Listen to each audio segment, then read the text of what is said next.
Donc cette vidéo est la suite de JavaScript 100. Donc là je vais rajouter sur le champ prénom, lorsqu'il y aura un problème au niveau du champ, lorsque je cliquerai sur confirmation de la commande. Donc là actuellement on voit que rien ne s'affiche, mais à la fin de la vidéo, lorsque j'appuierai sur confirmation de la commande, donc on a toujours la pop-up qui fonctionne, mais surtout on aura ça. Veuillez bien remplir ce champ. Alors pourquoi je fais ça? C'est parce que, comme j'avais dit dans les vidéos précédentes, ici là on a une case, si on la coche, cette boîte de dialogue là ne réapparaîtra plus. Là comme on peut le voir là, la boîte de dialogue ne fonctionne plus. Donc ici par exemple, là j'ai la boîte de dialogue qui fonctionne, donc là j'ai le texte qui n'apparaît pas. Mais si je coche cette case là, eh bien on peut voir que, confirmation de la commande, on peut voir que la boîte de dialogue n'apparaît plus vu que je l'ai interdit, je l'ai bloqué. D'où l'intérêt de mettre ici là un petit champ, donc là je vais le mettre sous le prénom, qui indique qu'il y a un problème avec ce champ là. Donc je vais déjà le faire que pour le prénom, après pour le reste on verra plus tard. Alors déjà avant de commencer, je voulais supprimer ça, tout ça qu'il y a dans New Formulaire, parce que ça sert à rien. CTRL S, si je fais CTRL S, on remarque que là ça fonctionne plus. Pourquoi? Parce que j'avais mis cette ligne là pour faire un exemple, mais cette ligne là sert à rien, donc je vais la supprimer. CTRL S, je mets un truc, ok. Donc là j'ai une petite erreur parce qu'il n'y avait pas de prénom à l'intérieur du local storage.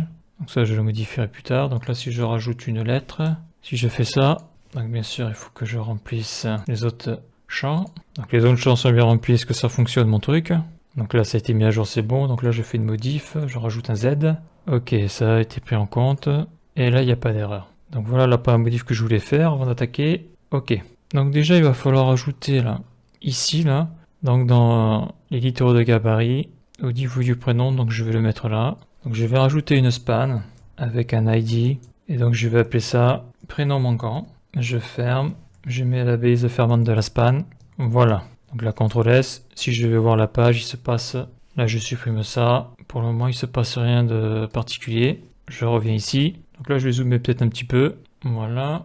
Là, j'ai zoomé un petit peu. Donc ça, c'est bon. Donc après, je vais aller à l'endroit du code où je gère la condition si le champ est bien rempli ou pas. Donc le champ prénom. Donc là, je vais sur le champ prénom. Donc là, on a le regex pour le prénom. Et là, je suis sur la fonction prénom contrôle, donc c'est ici que ça va se passer, donc ça va se passer ici sous le else. Donc là il va falloir que j'aille récupérer la span avec l'id prénom manquant, donc là je vais faire un document.querySelector, donc les parenthèses, les guillemets, le dièse, et ça va être prénom manquant. Après je vais utiliser la méthode textContent pour directement y injecter du texte. Et là je vais écrire veuillez bien remplir ce formulaire, ce champ, plutôt ça sera mieux, point virgule. Si je fais CTRL S, je reviens ici, donc ça, je le supprime. Je fais confirmation de la commande. La boîte de dialogue, je vais la bloquer. Et là, on voit que j'ai bien veuillez bien remplir ce champ. Donc là, déjà, ce que je peux faire, c'est changer la couleur de ce texte-là. Je vais la mettre en rouge. Donc pour ça, je vais faire directement une classe. Donc cette classe, ça va être, je vais l'appeler info champ manquant. CTRL S. Ça, je vais le mettre après dans le style CSS. Pourquoi? Parce que comme ça, si je veux la modifier, eh bien, lorsque je modifierai la couleur dans le style CSS, eh bien ça le modifiera partout, là où la classe est présente sur la page web. Donc là je vais mettre ici sur formulaire commande envoi, ouais donc c'est ici. Donc là j'ai le form, j'ai l'input, je vais mettre ici. Donc la classe .info champ manquant, j'ouvre les accolades, et là je vais mettre une color. Alors je vais mettre red, mais je vais pas mettre red parce que le red, donc ça il faut que je le supprime. Le red, ouais, ça n'a pas été pris en compte. Donc c'est normal, ça n'a pas été pris en compte parce qu'il faut que je lance le SAS. Donc npm run SAS, CTRL S. Donc là je reviens ici, on voit que le rouge là ça ressort très mal avec la couleur d'arrière-plan, c'est illisible. Donc là je vais me prendre un petit jaune comme ça là. Là, si je fais CTRL S, je reviens. Là déjà on voit que c'est beaucoup plus lisible. Donc je reviens ici et je vais le mettre en gras. Donc je vais mettre une fonte weight de 900, CTRL S. Et là on voit le résultat, c'est un peu plus gras.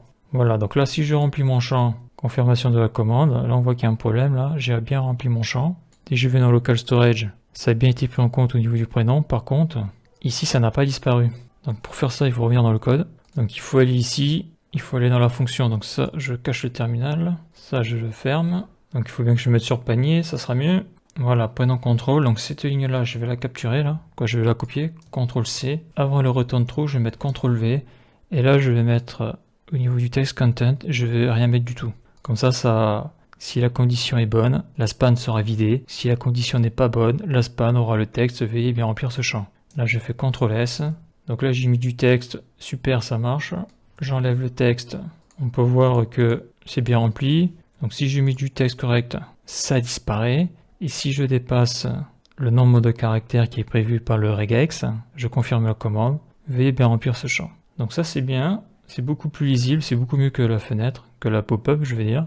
Donc dans la prochaine vidéo je vais essayer de le faire pour le reste.